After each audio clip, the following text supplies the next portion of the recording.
Last week, I made a video that discussed what the future would look like after the coronavirus pandemic went away. The video discussed many things. The summary of that video was, as a result of this coronavirus epidemic, we will see the end of an American-led world which will result in chaos and unrest around the world.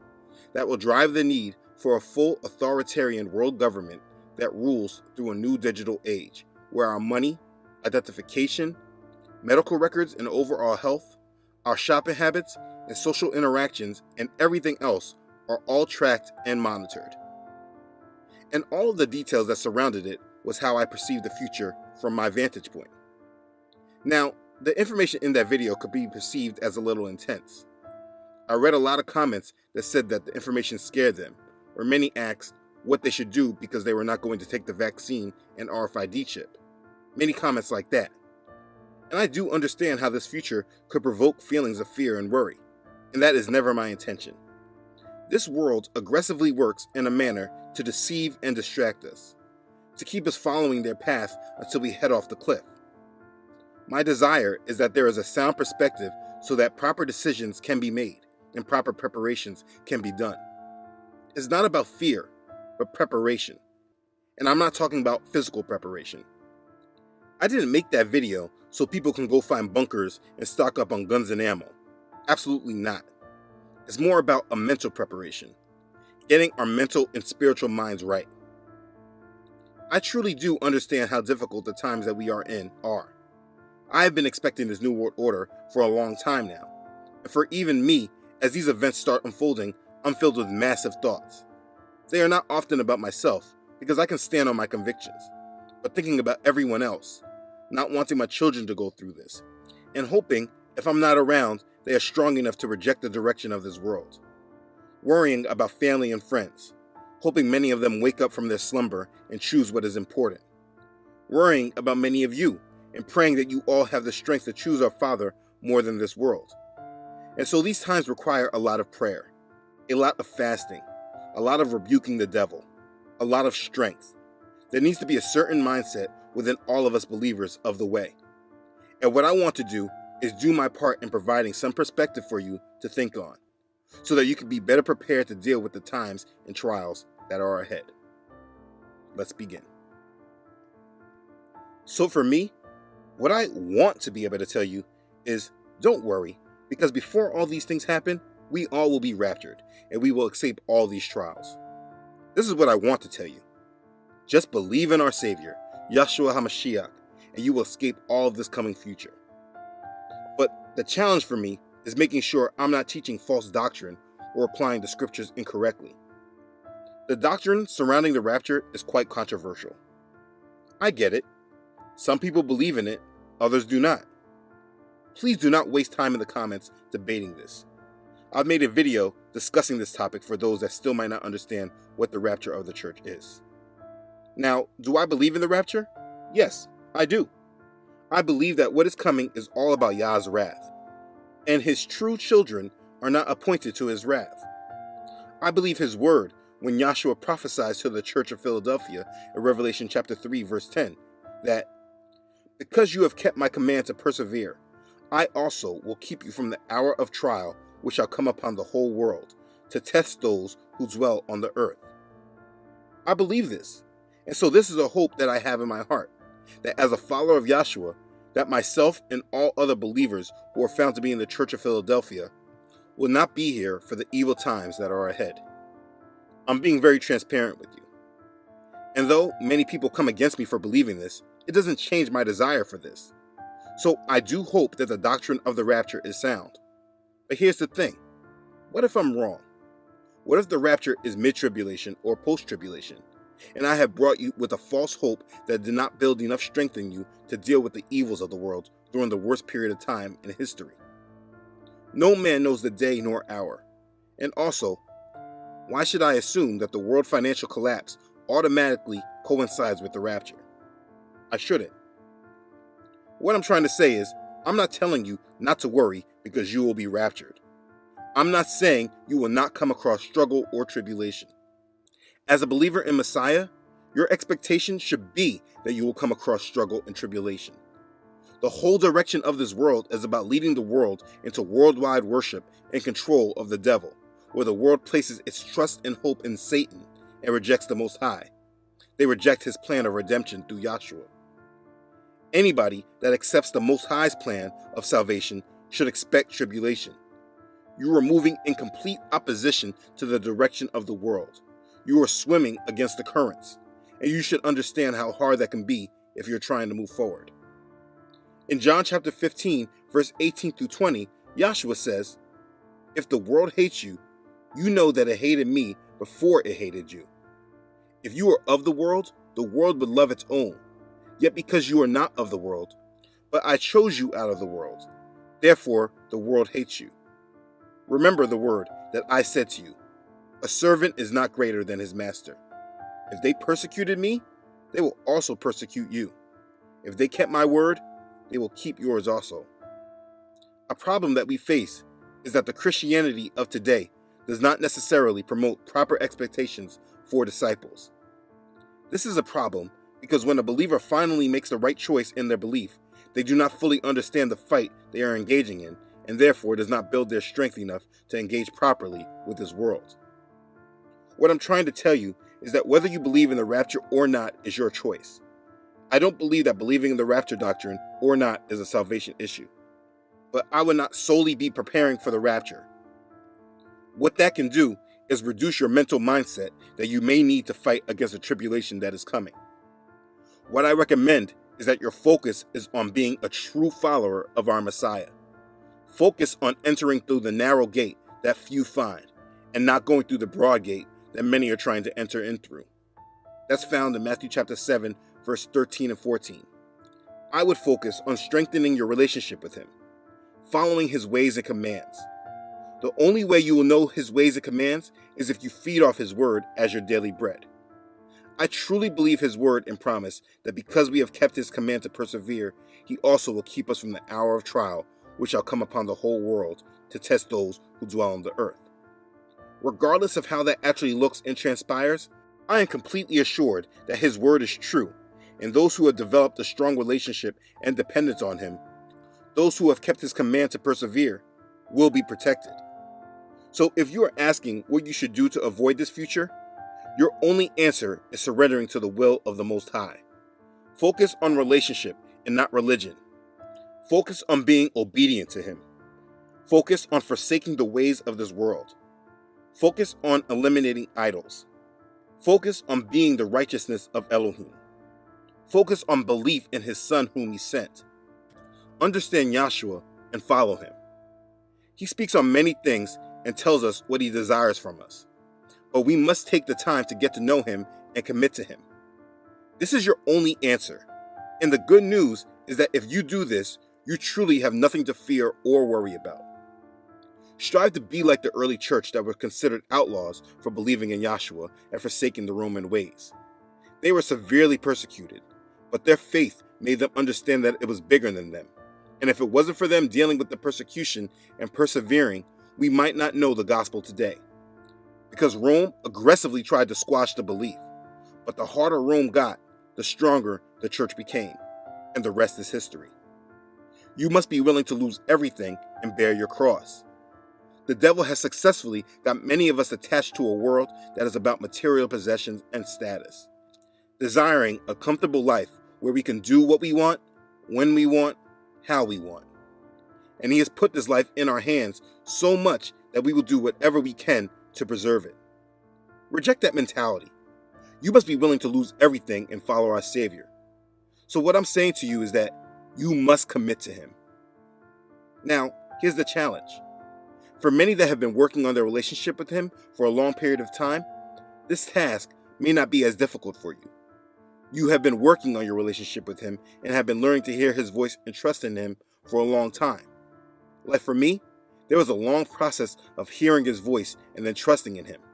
A lot of correction and a rebuke from him. It was a process, but over time, there was a strong relationship that was built where I trust him with my life and the life of my family and put us completely in his hands. And I appreciate the time that he gave me to grow with him. So for me to apply all that advice I gave moments ago is something that is easier for me than for others that are just realizing what they must do. Because maybe you are right now realizing how severe these times are and that you must take this seriously. Maybe you've been in a personal struggle with sin and idolatry for years, and you know that you must do something before your time runs out. If that is you, you must work harder than you may be accustomed to. Think of it as if you were in a race. If everyone has started the race before you, and you just now decided that you are going to enter in, if you run at their pace, you will never catch up. You have to run harder. Or it can also be compared to being in a relationship with a significant other. In a normal relationship today, you can take time to understand your significant other. You can learn to trust and depend on them, building a relationship on a solid foundation. You put the time in to know that you can trust them with your heart and they will do right with it. And for many that have been working on their faith in God for years, we have been very fortunate that we were able to build a relationship in this same way. But for you that may be waking up right now, you're going to have to go from meeting your significant other to immediately marrying them. That trust and dependency you must have must come immediately because of great faith. And unfortunately, you may not have a great deal of time in growing this faith. This shouldn't discourage you though, because I am here to tell you, and many others will testify to this as well, that there is no one better that you can depend on and trust in, and this is the best decision that you could ever make. What I am telling you is that it will just require strong faith, belief, and desire immediately, and you must be willing to activate it right now and live through it. Now, in the comments section of the last video, there are a lot of the same questions and concerns. So I would like to address some of the concerns many people have expressed. What do I do because I am not going to take the mark of the beast?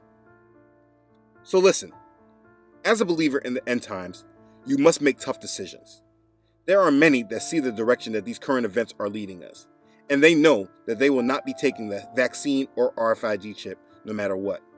They know that if they see the system being set up that you're not going to be able to buy or sell without being a part of it, they know that they will not accept whatever comes with it.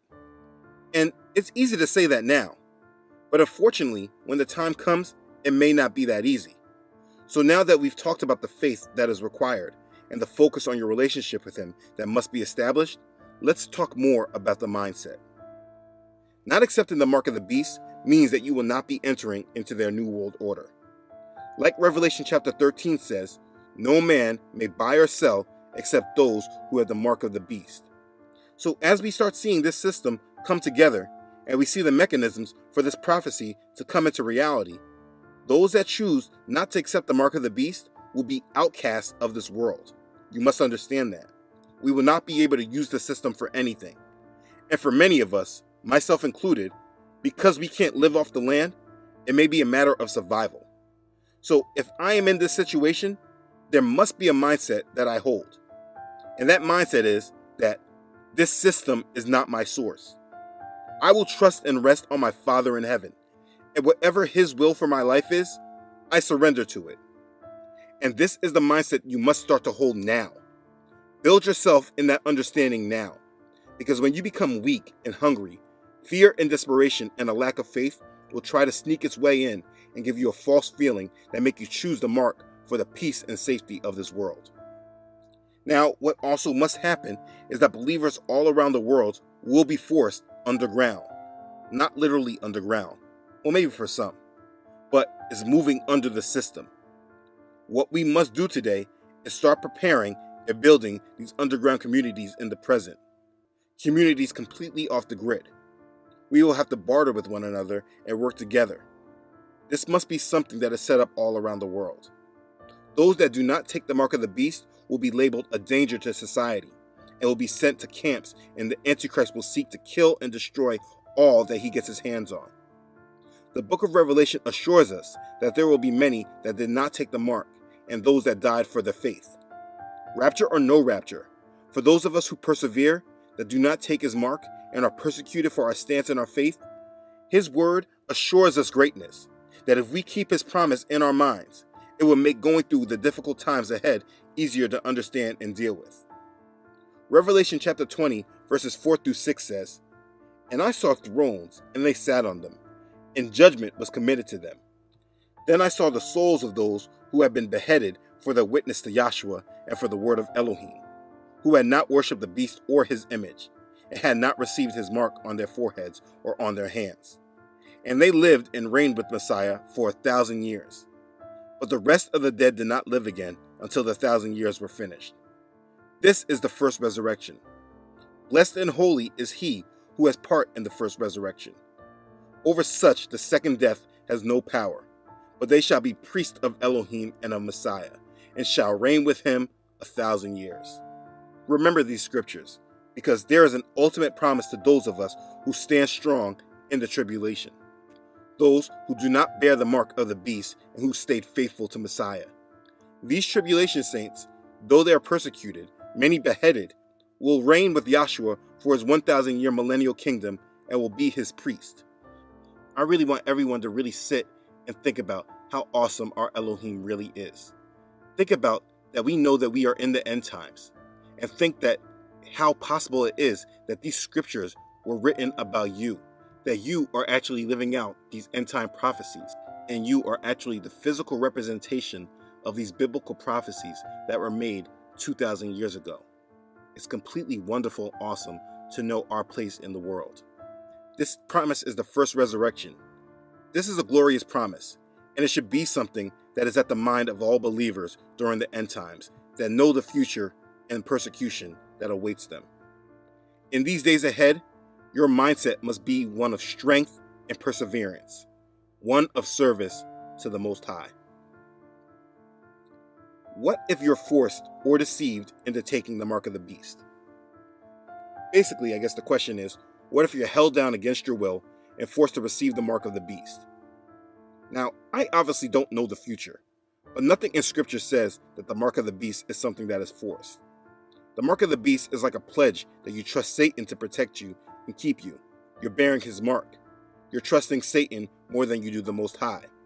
You are saying that you understand that the only way to survive is by accepting Satan's terms, and you will do it in return for his form of peace and safety. It says you do not trust the Most High, and it's not his will that you live for, but your own. The mark of the beast is a form of worship, like the warning from the angel in Revelation chapter 14, verse 9 says. If anyone worships the beast and his image, and receives his mark on his forehead or on his hand, he himself shall also drink of the wine of the wrath of Elohim, which is poured out full strength into the cup of his indignation. He shall be tormented with fire and brimstone in the presence of the holy angels and in the presence of the Lamb. When accepting the mark of the beast, you are receiving his mark. Now, you can be deceived into it. Yes, obviously you can.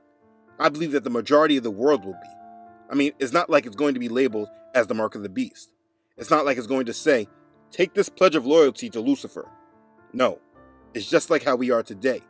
People are deceived into following the devil because they lack reliance on the Most High. They seek out and trust the world more than they do our Creator. They have not worked in building a level of dependency on our Father and His Word. So when problems come, they look to the world for the answers more than they look to our Father in heaven. And who is the God of this world?